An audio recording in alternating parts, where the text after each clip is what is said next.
What's up, Wisecrack? This is Show Me the Meaning, Wisecrack's movie podcast. I am Michael. Today I am here with Amanda. Hey. And the one and only Lux. Yo. And we are, believe it or not, here to discuss a film called Cats. To set up some context for the film, Francis Ford Coppola was born on April 7th, 1939. And Cats came out on December 20th, 2019. I don't know what happened in the interim, but those are the two pinnacles of the history of cinema for me right now. You know about the film. You've heard about the film. It stars tons of famous people. But before we get into it, let's start with you, Amanda. What are your initial thoughts about the film called Cats that actually got made in real life? It may have broken my brain. I just find myself having like wildly different thoughts. Like, you know what? I'm glad they made that because it was my weirdest movie-going experience of 2019 by far. And then sometimes I'm like, was that bad for culture? And then the thing that I really just keep getting stuck on is that this was until Phantom of the Opera the most successful Broadway musical of all time. And then I just kind of come back to, we just fucking love cats. Like, what is it about cats? I've spent all morning like researching why we love cats. Do you mean lowercase c cats? Yeah. At that point, okay, just being sure. Uppercase C is the film, I guess. We don't know how we feel about cats. Yeah. I'm all over the place. Yeah, Lux, give us some insight. What are your thoughts? What were your impressions? I fucking love this shit. Like, it's obviously like there are technical errors abound. The movie makes no sense, but it's like one of those things where like if you just give yourself over to like the insanity of cats, it is so much fun. Also, like, I mean, Miles, we put out that article on Medium that I helped Miles with about is Cats better than Star Wars, and like, oh boy, yeah, for sure. Like, it's at least like dramatically interesting and has like a psychology to it, even if that psychology is like fully fucking nuts. And I don't know, it's a lot of fun. I mean, it's obviously not good, but it's like a Rocky Horror Picture Show, The Room type phenomenon. I just typed the words Rocky Horror Picture Show in my notes as you were talking, Amanda, because it made me think of like the movie going experience. Yeah. When people go see Rocky Horror Picture Show, they get there, they're excited, maybe they have some substances in them before they show up. And it seems like that's been the phenomenon with Cats. That's also true about me going to Cats. Okay, yeah. Everyone I know in LA who saw it was organizing a group outing that involved some sort of legal substance to, I guess, put them in the right frame of mind. We could call it or the wrong. I've seen a lot of tweets of people who were a little bit too addled to really take in the fine art that is Cats. Well, we can get into this later, obviously, but the movie shows us the dangers of putting too much catnip in the air in a performative setting. Okay, well, we'll get into it, but let's do a recap for everyone. And thanks to Lux for helping with this delightful recap, which means if it's good, thank him, everyone online, and if you hate it, it's all his fault. So, Cats, we open on a weird, mostly empty London with a kitty cat moon, and a car shows up. Some people just chuck a sack into an alley. Some cats show up and poke at the sack until its contents spill out and reveal another cat. Guys, a cat literally gets let out of the bag within the first 60 seconds of the movie. This cat's name is Victoria, and much like the audience, has no idea what's going on. I'll interject here and say for the first hour of the movie, I thought Victoria was played by Taylor Swift. She's not.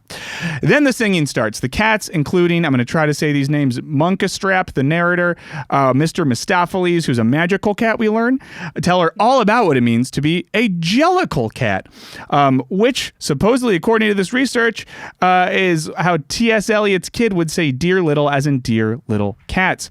The traits of cats include being black, white, small, and of moderate size. I think they're also in this song, sometimes they're hypocritical, and then sometimes they're magical. Sometimes pedantic. Pedantic. Oh, boy. Soon after this, they explain the magic of cat names, which never come up again in the movie if you were waiting to see how this lands.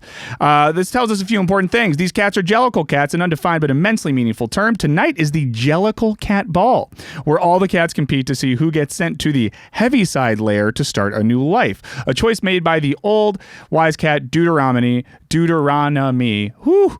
It's been a while since I was in an Old Testament class.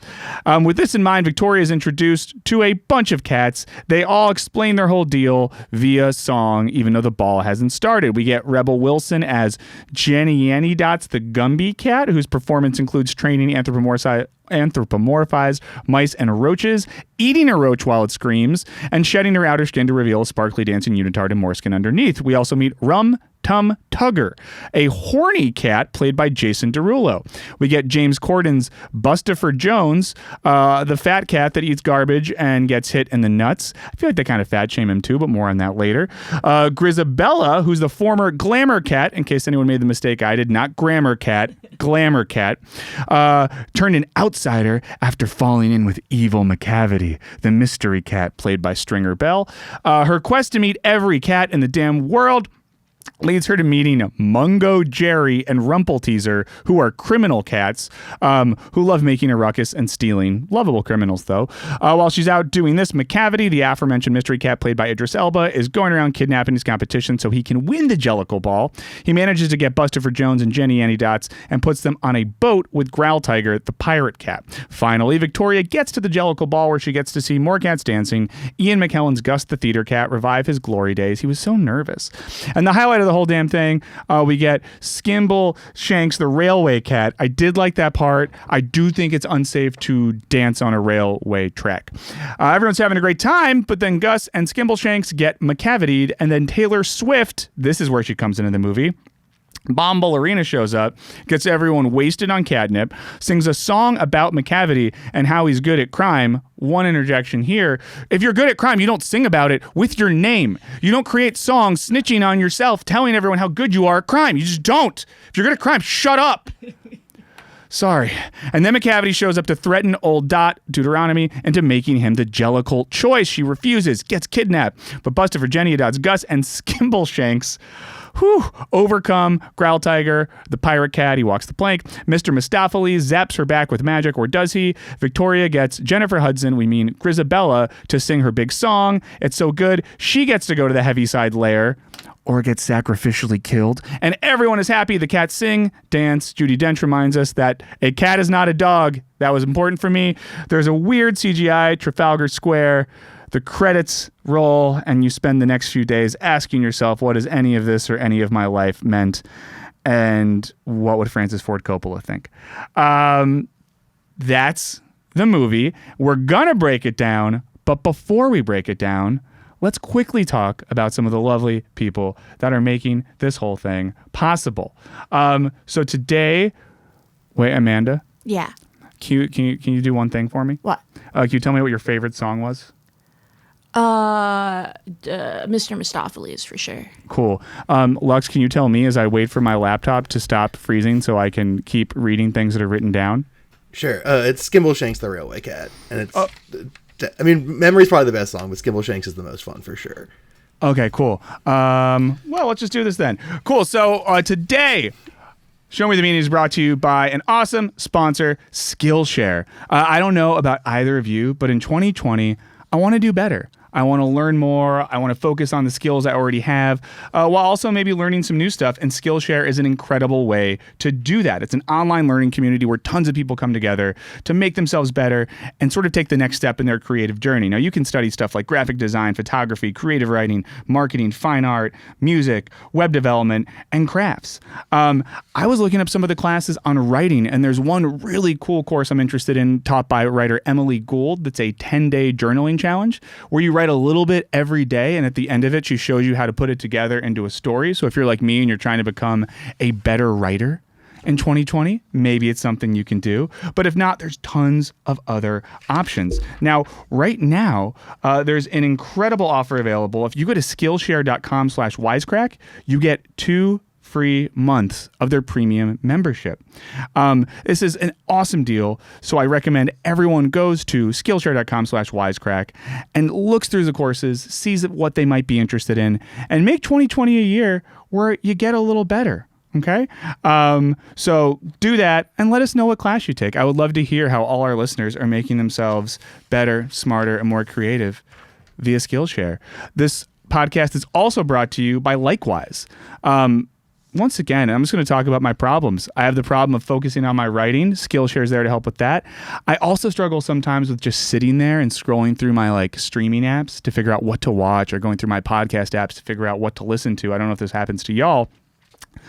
Likewise is there to help us, because Likewise is an app that helps us discover what to watch or read next. It works with all the apps and streaming services you already use. You can plug in sort of the services you have. You can connect with friends and family on there to get recommendations. And it even learns like what you like, what you're into. So you can avoid that sitting on the hour at the end of a long day, scrolling through Netflix to finally pick the one thing you want to watch and then getting too tired to watch it. But of course, along with content like that, you can get hooked up with books, podcasts, even restaurants.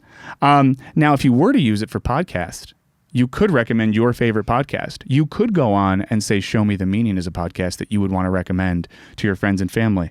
Not saying you have to, saying you could. Now, right now, if you download the Likewise app on the App Store or Google Play Store, you get a special offer by going to likewise.com/meaning. If you go to likewise.com/meaning, you can get a special offer and a free trial today to check out Likewise for yourself. So don't be like me. Don't waste time staring at apps for hours. Use Likewise. Find awesome content to consume in 2020. Speaking of awesome content, cats. Oh, hell yeah. Wait, can I tell you a story about scrolling really quick? I thought you'd never ask, so yes. So recently I discovered the app Tubi, which just has like an unbelievable quantity of things to watch. And I was looking for a horror movie to watch with my friends, and I scrolled through, it counts how far into the list you get, and I scrolled through 750 movies without picking anything.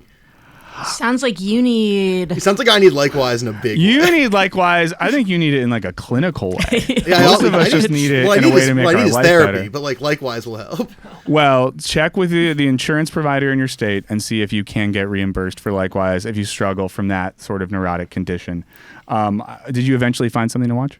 Yeah, I watched a movie called The Danger Nun, I think. The Danger Nun. That sounds dope. It was pretty bad, but it was fun. Well, speaking of danger, we all watched Cats. We've all had some time to think about it.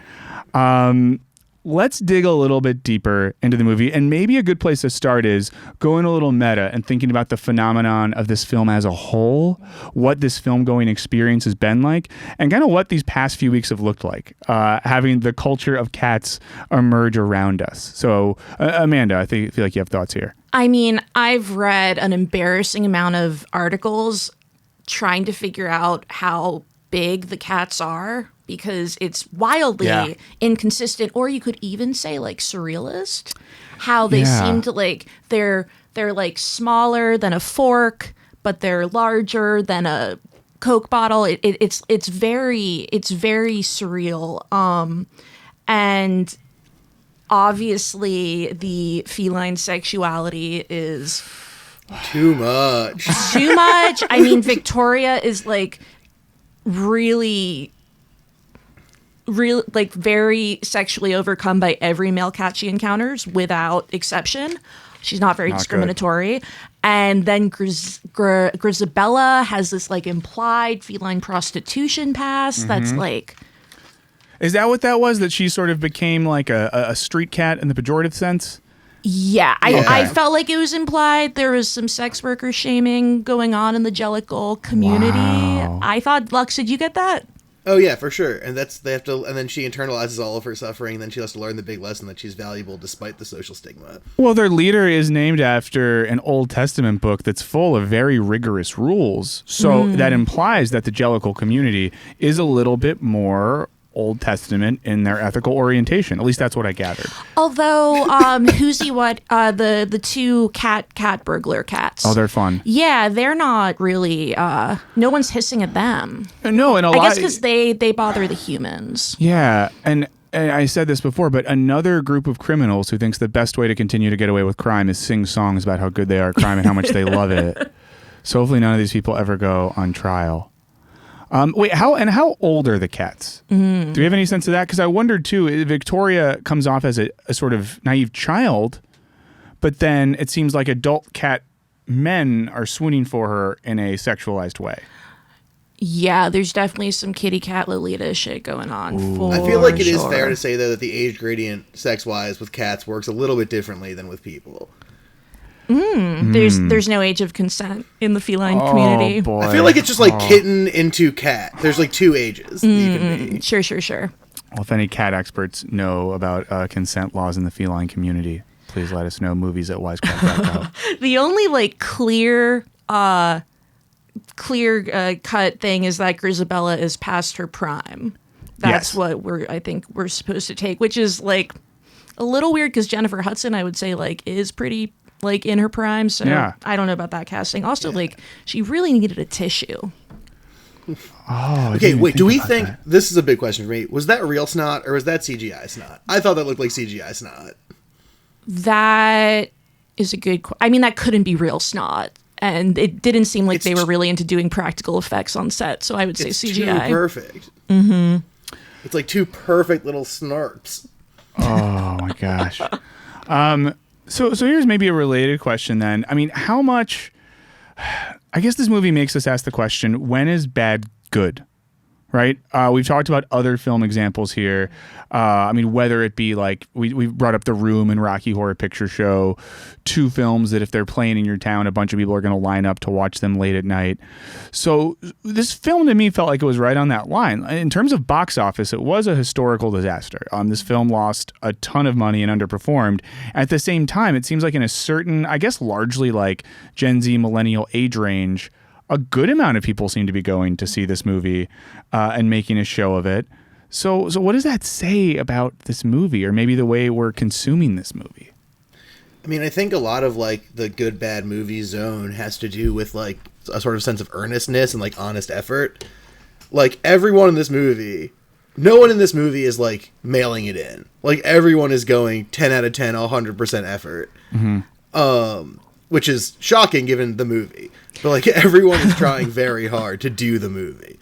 And so watching it sort of like be insane and blurp itself out despite that is kind of where a lot of the joy comes from. Because like the reason Sharknado, which was like a designed in a lab version of like good bad movie, never like got the like in theaters party treatment, which Cats is already getting, is that it felt too designed, it felt too architectural.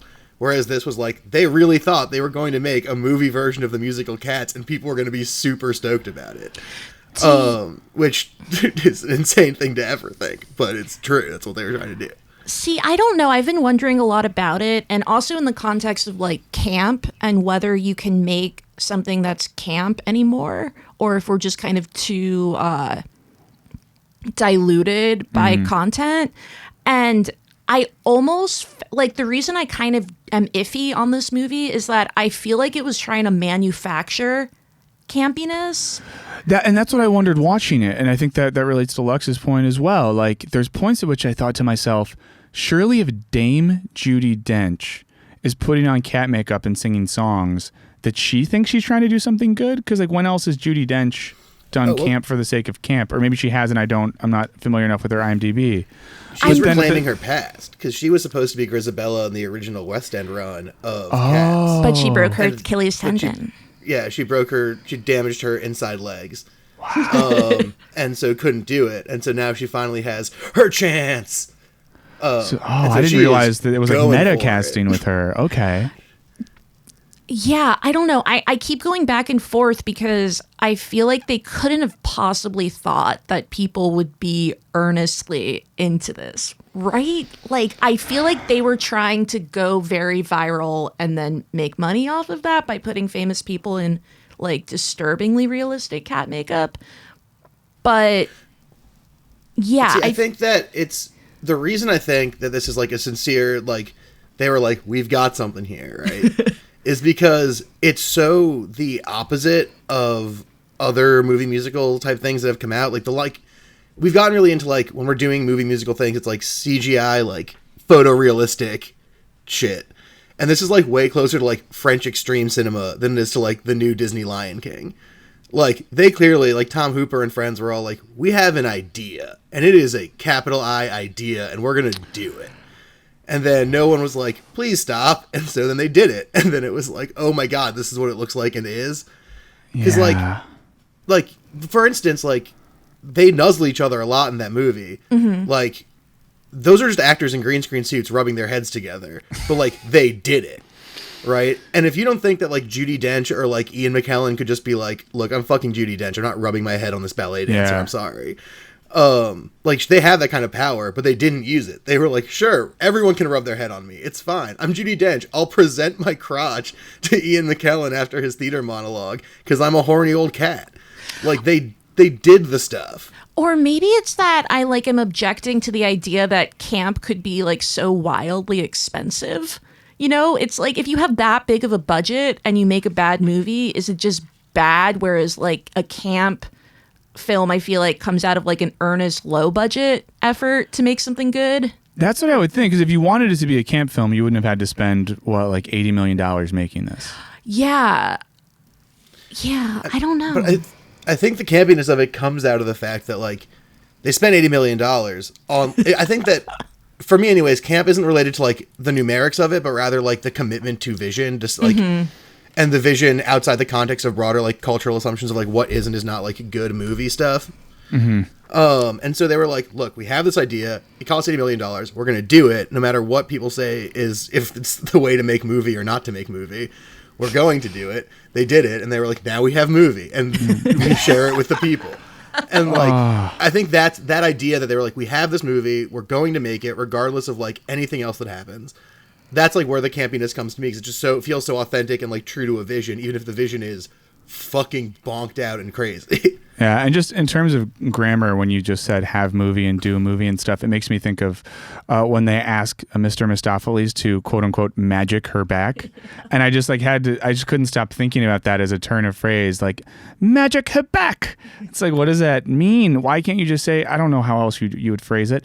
But so to maybe wrap up on this current trajectory of discussion, do we think this is a film that will become a Rocky horror type thing, where there will be annual screenings where people who are still sort of cat-like child themselves will grow up and with their friends in their dorm room watch this movie and have a great time? Or will we never talk about or think about this film again after, like, St. Patrick's Day 2020?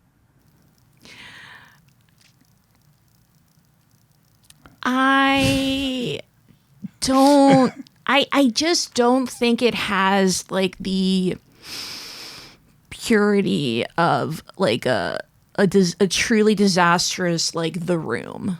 I think, but I think Lux disagrees. Big time. I think it 100% is going to be one of those. It already is one of those movies. Like, there are already theaters that are having, like, rowdy screenings where everyone can go in and yell at the screen and dance around. I was in a theater that wasn't even, like, an explicitly rowdy screening, and people just got up and goofily sang along to songs in the middle of the movie in, like, a normal screening. And we're, like, goofing around, like, in the aisles. Like, it is already doing all the shit that The Room and Rocky Horror Picture Show took years to, like, become. And I think that it was super fun, and people, like, know that it's super fun. So, like, the Alamo is having screenings of, like, come goof around at cats. It's time for cat goofs. Like, that's already a thing that exists. So, like, I don't see why it wouldn't continue. And I got that vibe while I was watching it too. Just like, so, okay, it's important to note, I watched it in two very separate settings. I watched one, like, at, like, an AMC type thing, and that's where everyone was, like, going buck and getting into it. And I watched one at the Alamo full of people who, like, really take cats really fucking seriously. Wow. And like, both sets of people seem to have a great fucking time. Anyone who was in between those things seems to not. But, like, that's how you get this kind of movie, right? Is, like, there are people who, like, earnestly love it, and there are people who, like, love the sort of goofy ambiance of it. And as long as you have enough of those people, it's, like, worth it to do. I mean, not make the movie, but to, like, keep screening it. Wow. I have some bullet points here. Does anyone have like a certain theme or part of the film they'd like to discuss? No pressure, but oh, go for it. Well, I've just been thinking a lot because while I was watching it, I kept just getting really confused. Like, am I watching a person play a human-like cat or a cat-like human? And I was just thinking about like anthropomorphization and zoomorphism. How do you know the opposite of it when you make a human like an animal? And just thinking a lot about like I feel like the film just really encompasses our over identification with cats and the way we like project lots of human qualities onto them. And I was reading about it, and a lot of it actually has to do with the fact that cats, because they never became like dogs. Most dogs are bred like by humans, but cats generally breed wildly because they don't give a fuck. Yeah. And so because of that, cats are still like have a lot of distinctive like mannerisms, and they haven't been bred to like appeal to humans the way like dogs have eyebrows that like make you want to feed them. Yeah. But cats remain like inscrutable, and as a result, they're like a perfect blank canvas for us to like attribute lots of human traits to, which I think is why people really dig cats with a capital C. And it is interesting because we've made so many dog movies where we like simply just like have dogs running around in human voices. Have we ever made a dog movie where people are dogs? I don't think so. That would be, I don't think it would work. Yeah. So no, I think that's a really interesting point, that this is a product of our weird fetishization of cats' rejection of our desire to make them like us. It's also part of Andrew Lloyd Webber's weird fetishization of like making people into stuff. Right? Because the play after Cats was Starlight Express, where everyone is trains. People are trains? Yeah, everyone's trains, and all the actors have to wear roller skates. Stop. What? Like How have they the never Tank heard Engine? of that? Wait, okay, yeah. Quick aside, he made a play called Starlight. So basically, Andrew Lloyd Webber wanted to make Cats. Everyone was like, no, you fucking psycho. That's a crazy idea for a play. And then he made, I forget which other one, and everyone's like, well, now you're a famous guy, so you can make the Cats one. He was like, what about my trains one? And they were like, oh, absolutely not. And then Cats was like the greatest hit of the century of all time. And everyone was like, fine, make the Trains musical. So Starlight Express is about this boy who dreams about trains, and then like all the trains have like, there's boy trains and girl trains, and there's like each one has like a perfect pair that they can like pair up with to win the race. So all the boy trains like sing their song to the girl trains so they can get together to win the big train race. And there's like a weird train god who never shows up. So it's like weirdly agnostic on the question of if there is or is not really a train god. And then I think the trains like rebel against the dreaming child because they want to like wake up. I can't remember at the end. But my point is that Andrew Lloyd Webber is really into like taking things that are decidedly not human and like asserting a bunch of human qualities onto them. That's like a real Andrew Lloyd Webber move. Wow. The only other thing I've seen in recent years that does that is Sausage Party. I was going to say Cars. And Cars, yeah. I guess that makes more sense. But no, but in most cases we do this in animated films. It tends to work. It's cute. But when a person is a train or a person is a cat, it just feels weird. I will say the other fact about this that's relevant is, so T.S. Eliot's little book of shit with his dumb child Godchildren. was okay. Would be called, was included not just jellicle cats but also pollicle dogs. Pollicle dogs is a portmanteau for poor little dogs. And those were like anthropomorphized dogs with like little bindles and like overalls that would walk around. So there is like they're the same, at base, the same principles are applied to both dogs and cats in like the very original text. I was reading about this morning, and I think that he was going to write more about the dogs, but he didn't find dogs as interesting. So there's like one poem with dogs in them, but like there's a million poems about individual cats. So it also is like it's kind of funny. Yeah, it's harder to think about creating real character tension with dogs because they might disagree for 2 seconds and all like join the team together and try to solve a mystery. Whereas cats are they just come off as so individualistic. It's easy to build that sort of tension, I guess. Yeah, I even read that like cat owners are more likely to say that their cat is like an individual and is very unique, and dog owners are more likely to be like, I love dogs. Yeah, I feel like until recently, this has nothing to do with the film, so I'll say this and stop. But until recently, dog owners got that dogs are dumb and just like accepted, like they're dumb, but they look cool and are fun. And like the past 5 years, now everyone's dog is like special and smart and great and always on every plane with them. Nothing to do with this film. Lux, was there any themes or ideas that you're thinking about over there? I mean, a couple things that just jump out immediately are like, it's worth talking about. So did you guys see it pre or post like patch? Like when they like what? video game style patched the movie to like fix a bunch of tech problems. Ooh, I'm not sure. I saw it before. Yeah, I think I saw a human foot. Yeah, because for those of you who don't know, this happened. The movie came out and was like not finished. And they were like, we are going to send out a new digital cinema project or projection to all the theaters that has like these problems solved. And so like some of the problems in the movie are because of that. Like the fact that you can see Judi Dench's wedding ring like half the time is like that movie wasn't finished, or the fact that sometimes their feet sink into the ground, or sometimes their feet float above the ground. That was all like tech problem stuff. But some of the tech problems aren't that. Like the fact that they just start wearing shoes halfway through the movie. Or like other shit like that. And so it's just this is why it's like such a wonderful fucking mess, right? Is that it's just like it's profoundly riddled with technical problems, but the insanity of like the actual premise of the movie like overwhelms all of that, to me at least. Like, I'm really impressed that Dame Judi Dench is so committed to her partner that she will not take that ring off to film. So I now think of that as a metaphor for love. You're willing to ruin a movie because you want your partner to know you love them no matter what. It also raises the question, like, why wasn't Mr. Old Deuteronomy at the Jellicle Ball? Oh, he's dead, right? Yeah, probably. Super hard to say, but she also had like heavy widow vibes. Like, I mean, she was trying to she was hitting on Gus the theater cat aggressively. That's true. That's true. Yeah. God, the cats were too horny. They were so horny. Yeah. This is when Miles and I were working on the Star Wars article. I was like, all right, so we got to make some concessions about cats. It looks pretty shitty, and the cats are too horny. And then Miles was just like, no, actually, they're not horny enough. And I was like, okay, we're just gonna have to table this. Oh, I couldn't. If they were hornier, I would have been very uncomfortable. I mean, I was already super uncomfortable.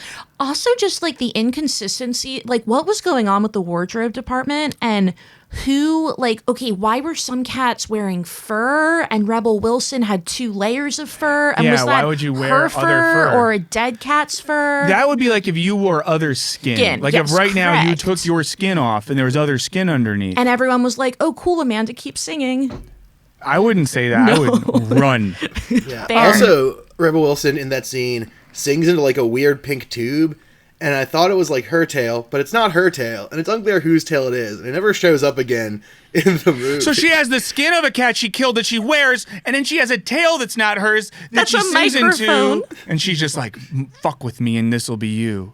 And then she eats a roach that looks at her. Wrong. I didn't like that, the roach eating at all. I think the roaches were boldest, too human for that to be comfortable. the boldest swing was definitely the humanized roaches and mice. I just feel like I'm sure I'm not the only one who just is kind of disturbed by roaches and doesn't like them. So I didn't enjoy that at all. even when they're dancing adorably. No. Other quick question: why does Victoria know the words to all the songs? She slowly picks them up. Like the audience in a theater, I think. Okay, that's cool. There's a couple points where I was like, she's like really harmonizing here. And about, I don't know, 40 minutes ago, she was tossed in a burlap sack into the streets of London, which I'm glad that you pointed this out, were oddly empty. So, I mean, we there's a couple big questions I think we do need to ask, or at least that I need to ask. Let's start with this. Two related things. Is the Jellicle Cat contingent a sort of death cult? 2, What is the heavy side? Is it heaven? Is it hell? Is it neither? Is it some purgatorial space?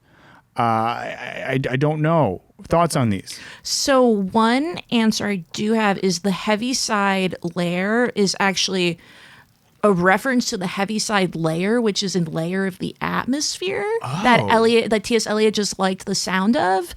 But deaf heaven / is it heaven because maybe like as cats they have multiple lives, so it's like reincarnation is implied. Yeah. But So is it clearly a reincarnation that Jennifer Hudson cat is going to go into the atmosphere and then later come back as another cat?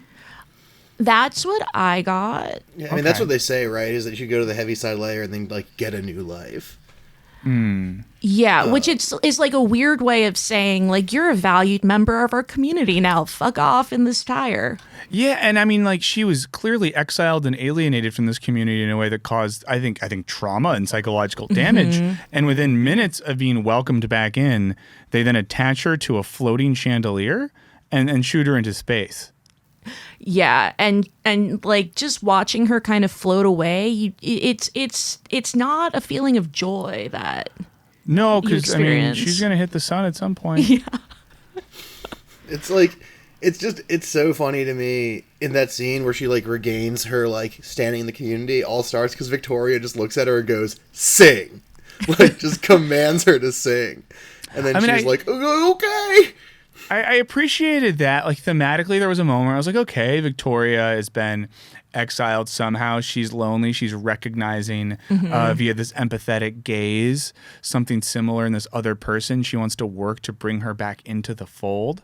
I will say that for part of the movie, coming in with no knowledge of the musical, I thought that Victoria was going to be the belle of the Jellicle Ball. So it was fun when it got pivoted towards the Jennifer Hudson cat. What are the Jellicles? Is this a gang? Is this a religion? Is it a cult? Is it a ethnic subset? Is it like a sort of militia based on a set of unifying political principles inherited over the generations? Say a very judgmental community. Well, Yeah. according to a very weird Andrew Lloyd Webber interview, all cats are Jellicle cats. What? That just reminds me of when I knew some people that were really, and this is fine, were evangelical in their religion, and they would say to you, "You're like a pre-Christian or something like that.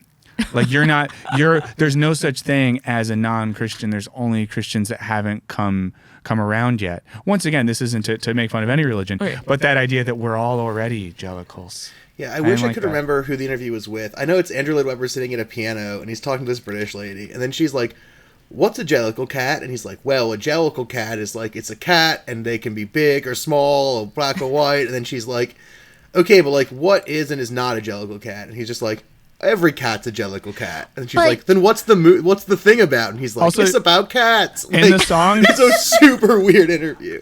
I did know this earlier. In the song where they tell us what Jellicle cats are, they also say some are metaphorical cats. What is a metaphorical cat, and what is the metaphor? Sorry. Jacked up. I don't know. I mean, I guess maybe like some of the cats are like, oof, it's tough to say. Maybe some of their names are a metaphor for something that they also do. So if all cats are Jellicle cats, How is Victoria an outsider? Yeah. So is it the idea that to come to the Jellicle Ball is to reintegrate yourself into a community that you are like genetically already a part of? Is there like I think a it's like birthright all thing going about on here? realizing that you are a Jellicle cat. That's like Victoria's journey. It's Yeah. like she already was a special kitty because they're all special kitties. Yeah. Is it like a metaphor for like celebrity culture? How we like destroy our most prized. I don't know. I'm grasping at straws. I just like the thing with this play. The reason why like we compared it to Star Wars in that article is that like, well, let me tell you, it's a fucking mess in a lot of ways. But one thing the movie does do is establish characters having wants that are opposed to their needs, and then like having an arc that like gets them from one to the other, even if that arc happens across like 8 minutes and 2 songs. But like it does happen, right? So, like, well, to relate to that a little bit, so do we know why does McCavity First of all, I don't like his strategy at all. I've already talked about my problems with his song, or the songs that are sung about him. So his strategy in general, this would be like if, I don't know, the Los Angeles Clippers basketball franchise wanted to win a game and Kawhi Leonard ran around and put players from the other team in like a secret room and then said, well, I guess we won the game today because the other team didn't show up. But it also seems like if Idris Elba McCavity Cat, were to win the Jellicle Ball, he just dies. He could do that on his own. Yeah, but Like, you have to die the special way. So does he want to die the special way so he can come back and like? So is there a pure desire there? I guess is what I'm asking. Is he too far gone in the street life, and that by being reborn via the Jellicle ritual rites, he could come back and maybe like have a new life and be an accountant or a pastry chef or something more honorable? That's like the maddening thing to me about this musical is that everyone's like, I'm amazing. Like, hear me sing about about my many talents, and thus so I can win the prize of not being me anymore. Mm-hmm. Right. Grisabella is like the only cat for whom it seems like a good idea to go to the heavy side layer. Like, she's the only one who seems to need a reset. Everyone else seems like pretty okay. Yeah. And just in terms of morality as well, I will say, just for any younger person who saw this movie and took notes, what Taylor Swift does is she doses a room of people that did not consent. So if you ever think that'd be like a funny thing at your cat theme party to make some punch and put a substance in it, don't do that. That's not a cool thing to do. Or at least like put up a sign. Let him know, because that was aggressive too, that she just comes in and sings and just drugs everyone, but then they bounce back pretty quick. Also, McCavity's disappearing powers, I think, don't really hold up to scrutiny. Magic was weird. The rules of the magic in this world were weird. Especially how he can specifically disappear you and then reappear you to the boat in chains. Like, I was so confused by that, and I thought I missed something, because I thought, how do we get from the Egyptian theater Jellicle Cat place to the boat place by the Thames? As Corden lets us know, not the Thames. You can't say Thames because it rhymes with Ames. The Thames. Yeah, it was a lot. The rules of and then did Deuteronomy actually like magically come back, or did she just walk back on her own power and want to make Mistopheles feel good about himself? Is he a real magician? I think he magics her back. He really magicked her back? I think gotta he magicked believe. her back. Okay. Just like when she rolled up, I was like, is this like a sweet parent when like a kid's learning magic tricks and the parent's like, what is this I found, Timothy? And Timothy's like, I do magic now. On the McCavity magic thing, that's one of my favorite bits in the movie, and I think it's on purpose that he always says something different when he does the magical spell. Yeah. Like the first time he does it, he's just like, ineffable. And then later he's like, magic. And then on another one he just goes, meow. And on a different one he just says, McCavity. And it's never the same. And it's, to me, very good. And very funny. Also, it's very weird that Idris Elba is so buff that his cat looks insane. Yeah. His cat is the only one with a visible six-pack. So his cat body's jacked, and all the other cats are very there's flat. one cat-sized set of weights in all of London, and McCavity has said, them are mine. I will muscle myself. Yeah, McCavity just like McCavity them to his like special lair and like did it up.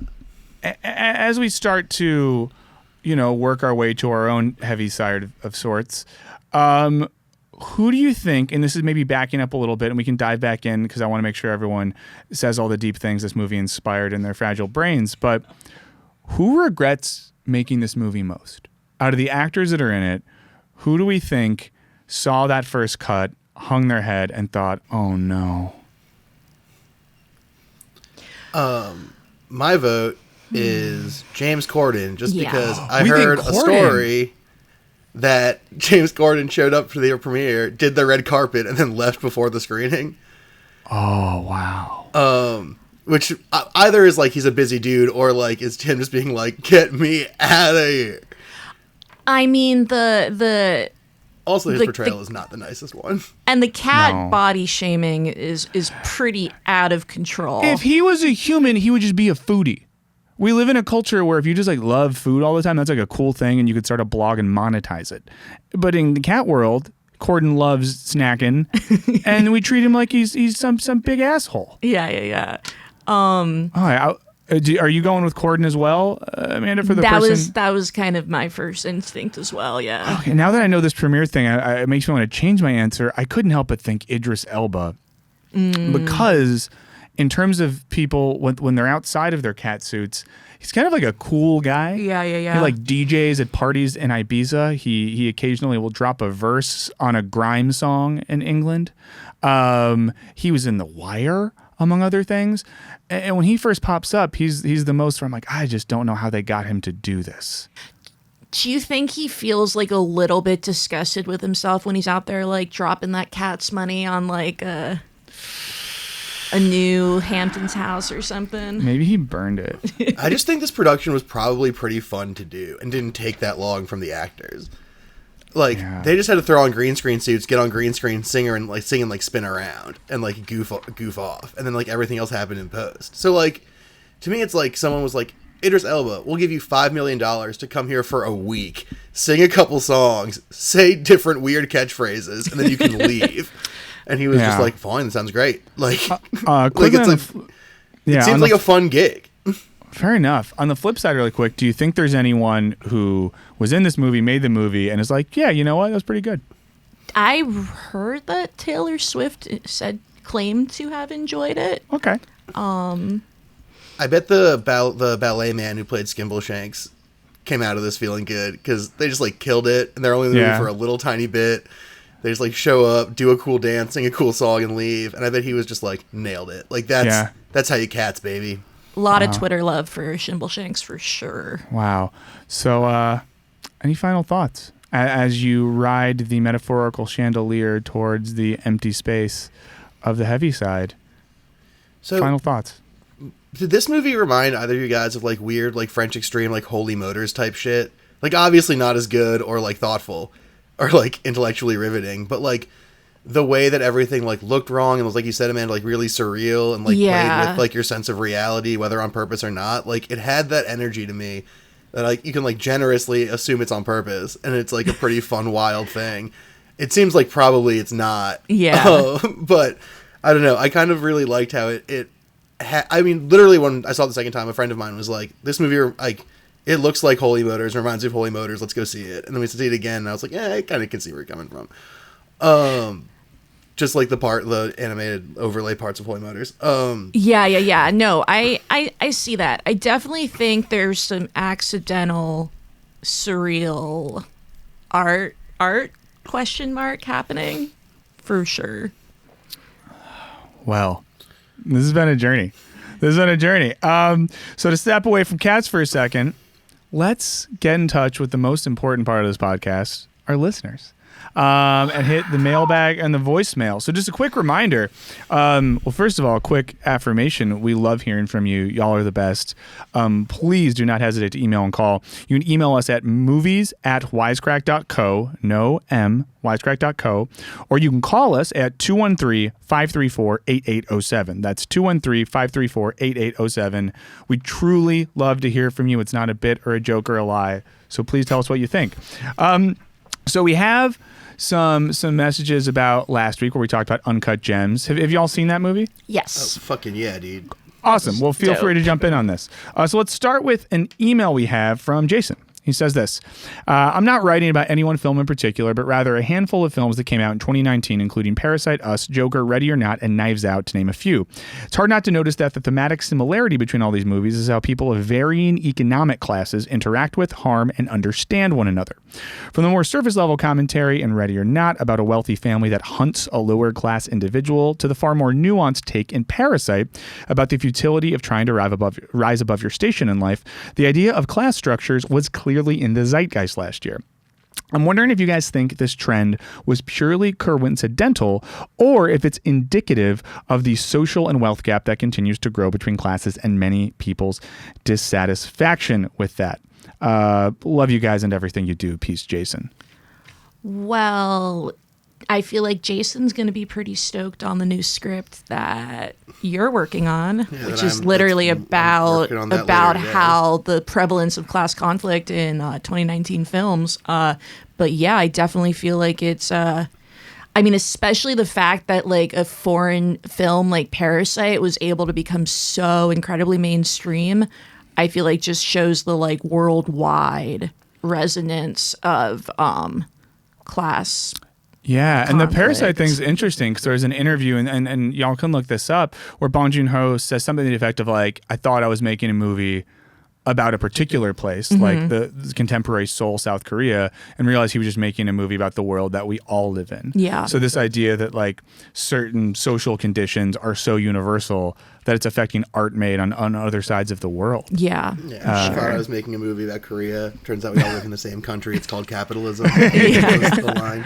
Yeah. Yeah, I mean, I forget who said it. I want to say Freud because it has the word anxiety in it, but it probably wasn't Freud. But like, art tends to reflect the anxieties of the culture that created it, right? Like that's like a pretty historically accepted truism. And it seems very clear that in 2019, 2020 Earth, like class is like the big problem. I mean, it has been for a long time, but it's becoming more obviously the big problem than it was in past times. And so I think it's not a coincidence. I think you're going to see more of that stuff going forward because like more and more the story that everyone that really resonates and the story that affects people and moves people is like the one of their own crisis. And their crisis right now is like a massive class crisis, especially in America, but like pretty globally. Yeah, and it's just an interesting point in general. If you're ever doing your like film history, you go back to certain periods, like films made in the late 60s, early 70s. We see, the influence of the Vietnam War, whether explicitly or implicitly, and a lot of the themes being explored there. The movies made in like the sort of boom times of the 80s. On the backs of all this economic growth, you'll notice certain themes of like affluence and over-the-topness, also Weekend at Bernie's in that period. So there's a fun kind of like sociology of film you can do by watching a set of movies and asking like what was going on in the world at that time. And like in correlation with right now, I mean, like during or maybe slightly after the Great Depression, there were like a good amount of films exploring similar themes to what we're seeing right now, which like Grapes of Wrath, Sullivan's Travels. That's great. Well, Jason, thank you so much for that. Really insightful question. And yeah, there's a video coming out probably next week, maybe after that I think you'll maybe like. I think it's a week from Wednesday, but I can't remember. Well, Jason, I mean, I should know this. Just subscribe and Stay keep up with it. tuned. Yeah. Let's hit some voicemails real quick. So this one is from Jacob. To me, the meaning Wisecrack crew. My name is Jacob, calling in regards to your Uncut Gems podcast. I really enjoyed the movie. I think it was one of Adam Sandler's best. But it really got me thinking about the resurgence of the neo-gangster drama, or the genre itself. In the film, we see him like dealing with gangsters, and we see him dealing with a lot of people. And it got me really thinking with other movies, mostly films like John Wick, The Irishman, this resurgence of a almost long forgotten genre, and almost like it's going to be replacing the superhero genre. And I really wanted to know what you guys thought, since the superhero like bubble is going to be like, well, no one's going to want to be seeing any more superhero movies. So interesting point. Dude, I am down for gangsters to replace superheroes. Like, sign me up, man. Yeah, it sounds like an upgrade, but I also don't think it's gonna happen. Just like, even you look at the list of movies that Jacob pointed out, which all do have similarities, they also all have like very fundamental differences in terms of like type of movie and goal, right? Like The Irishman's a movie largely about like this question of like, how hard do you work for people who don't give a shit about you, right? And then Uncut Gems is a movie about like, it's really just an experiment in like, how hard can we induce a panic attack in an audience by like tricking them into liking this guy and begging for him to live a better life. And then John Wick just is like a cool fucking shoot 'em up movie. So like, I think maybe there's some truth to what he's saying of like bringing movies down in scale, right? Away from like 200 million fucking Endgame movies. But I think that even within the movies they listed, it's such a diversity of type of movie that I think we might see a shrinking in scale, but I don't think we're going to see a sort of genre consolidation in the way that he's talking about. I feel like, especially like the directors of Uncut Gems, the Safdie brothers, did I say that right? Yes. Yeah. I feel like we are seeing maybe a it's a good time for like scumbag protagonists. Good time. Good time, which brings me to the Safdie brothers' incredible first film, Good Time, which is a very similar narrative to Uncut Gems, except I think better.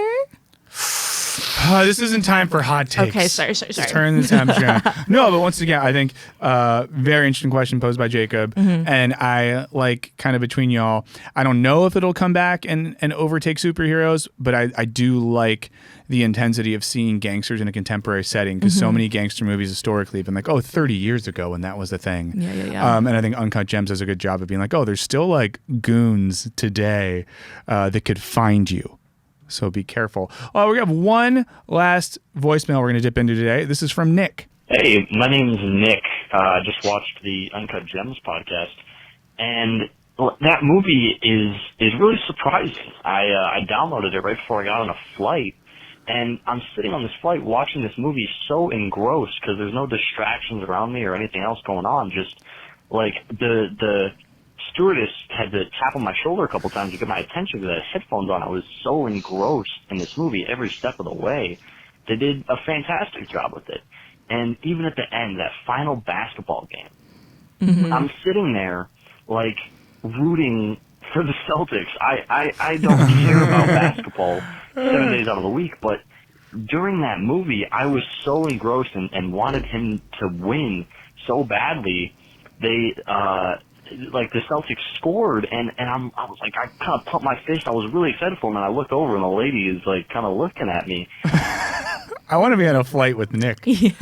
But I think that's a really good point. There's something about the effect that Uncut Gems has on a viewer that's super unique. Did anyone else feel like you got caught up in your own world or found yourself being a temporary Celtics fan from 2012? Okay, well, a fun fact about this is this movie takes place during a time when I was writing about basketball as, like, job. So the game that it's showing is a game that, like, I fully knew who won and, like, what Kevin Garnett did and, like, knew all the facts about the game and was still fucking losing my damn mind in the theater while I was watching it. Like, in the back of my head, I was like, I know the Celtics win. Like, I know Garnett, like, tops 26 points, rebounds total because he gets, I think, 18 and 13.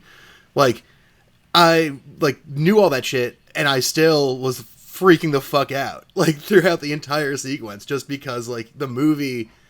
It's like I said, like, the movie does this incredible job of giving you a guy who's just likable enough and has just enough redeeming qualities that you're like, you could get out of this by just being less of a scumbag for 10 seconds. And then he keeps having opportunities to be less of a scumbag and always chooses no. But you like him just enough that you, like, keep having faith. And then at that end moment... is so perfect because Eric Bogosian's character lives out the arc the audience is living, right? Like, at the end, when the Celtics win, he's like, oh my God, he fucking did it. Like, I actually can just, like, get the money from him. We can go back to being friends because he's, like, a fine guy and we'll be okay. And it's like, no, you can't. Like, blammo, he's dead. Spoilers. Yeah. But, like, it's, the whole movie is like that. Like, it's constantly stressing you out and making you more and more anxious for Adam Sandler to the point where even things that, like, have obvious endpoints or, like, known endpoints if you're me, like, still affect you tremendously. And then it gives you that little gasp of joy before it just rips it all away, which is brutal piece of filmmaking. I fucking love that movie. And I mean, same with Good Time. It takes you in, like, a compressed time period with a scumbag character who you can't help but empathize with or at least, like, care about, and it just does not let up for 30 seconds. Like, yeah, I was freaking out the entire time. Yeah, so thank you for sharing that, Nick. They do a good job of, like, dramatizing, like, safe space. Like, you get to the Passover dinner, and then it's like everything seems fine. And it's like cut to Arno is there, and you're like, oh fuck. Or, like, they go to the school play, and it's like pans over, and it's like the thugs are there, and you're like, I thought we were gonna relax for a second. So I think our main takeaway is double feature Cats and Uncut Gems. Your local theater should do it.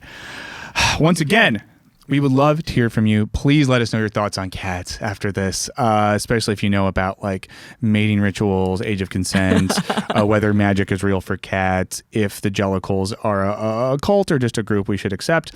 Movies at wisecrack.co is how you can email us. Voicemail 213-534-8807. We have been your Jellicle host, Amanda, Lux. I've been Michael, and thank you so much for hanging out with us on Show Me the Meaning. We'll be back soon. In the meantime, subscribe, like, rate, review, all those great things, and have a great week, everyone. Later, guys. Later, dudes.